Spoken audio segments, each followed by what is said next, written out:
The ISIS attack on Russia is not a one-time event, but part of a bigger global threat, bigger than our neighborhood, and frankly, affecting your neighborhood as well. I'm Shoshani, and this is what happened this week in our neighborhood. A shocking attack by ISIS militants has happened at a theater near Moscow. This has made Russia and others worried that ISIS may be getting stronger once again. While Russia said ISIS's claim of responsibility was fake news, quote-unquote, the violent attack cannot be ignored. At least 130 people were killed and 100 injured from a gunfire and grenade attack used in a way that seems like an ISIS operation. But the big question is, was this just a single isolated event specific to Russia's situation, or is it a sign that ISIS's ability to inspire and direct terrorist attacks is spreading to new areas around the world? The answer may lie in understanding the deep roots of Islamic extremism within Russia itself. So who exactly was responsible for it? The Shoshani branch of ISIS, formed in 2015 by defectors from Al-Qaeda and the Taliban in Afghanistan and Pakistan, aims to establish an Islamic caliphate across vast regions spanning throughout Central Asia. Despite the Taliban's control of Afghanistan, ISIS-Khorasan continues launching deadly attacks, particularly targeting the Shia minority. The group has expanded its ambitions beyond traditional areas of operation, claiming territory from East Turkmenistan to North Africa as part of the Islamic land it seeks to conquer. Those groups will always have wild aspirations. So why did they pick Russia as a target? Due to Russia's involvement against ISIS in Syria, ties to the Taliban, and the Soviet invasion of Afghanistan. Yes, they're keeping score for a long time. Just a month ago, Russia claimed to thwart an ISIS-Khorasan synagogue attack plot near Moscow. You may not hear a lot about it, but Russia has been dealing with radical Islam. The Muslim population in Russia is estimated to be around 14 to 25 million, out of 144 million citizens altogether. Many of these Muslims are exposed to radicalization due to various socio-economic and political factors. Historically, Russia's had a complex relationship with Islam. During the Soviet era, religious practices were strictly controlled, leading to the isolation of Soviet Muslims from the broader Islamic world. The collapse of the USSR left a void that some turned to religion to fill, leading to a post-Soviet identity crisis. Socioeconomic disparity and the Afghan war's influence have further fueled discontent and made some more susceptible to radical ideologies.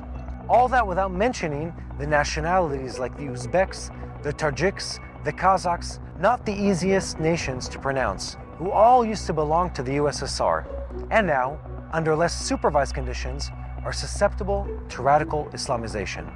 The brutal Chechen wars from 1994 to 2009 were a major reason for radicalization as well. The wars caused much destruction, created resentment among Chechens, and led to the rise of violent Islamic militant groups like the Islamic Emirates of Ichkeria. These groups used extreme violence to try and become independent or create an Islamic caliphate. Despite Russia's best efforts to crack down on militants and promote traditional Islam, the causes for radicalization remain. Russia is not alone in dealing with the threat from ISIS and similar terrorist groups. The rise of radical Islamic terrorists and the challenges of assimilating growing Muslim immigrant populations have emerged as serious security threats that are testing the very fabric of Western European countries. You may remember how in January of 2015, 2 Muslim gunmen forced their way into the offices of satirical newspaper Charlie Hebdo in Paris.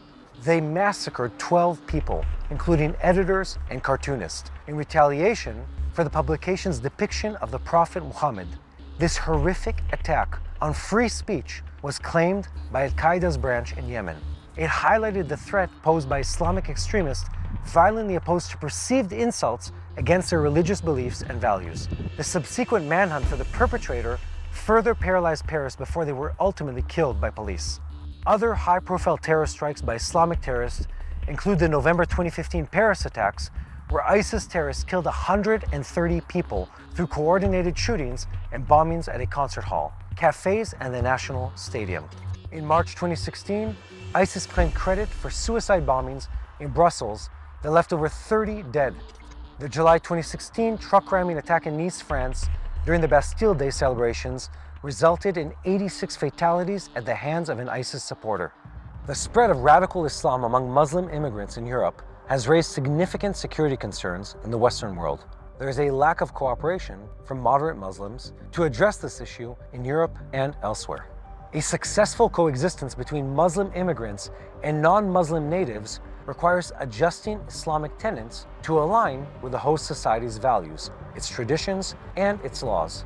However, Muslims have shown reluctance to make such adjustments, heightening the risks of anti-Muslim violence in the host countries.